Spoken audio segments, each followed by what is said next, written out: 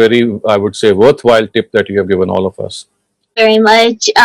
So shall we move on to the Q&A? Our next question is from Imran Babar. Please go ahead.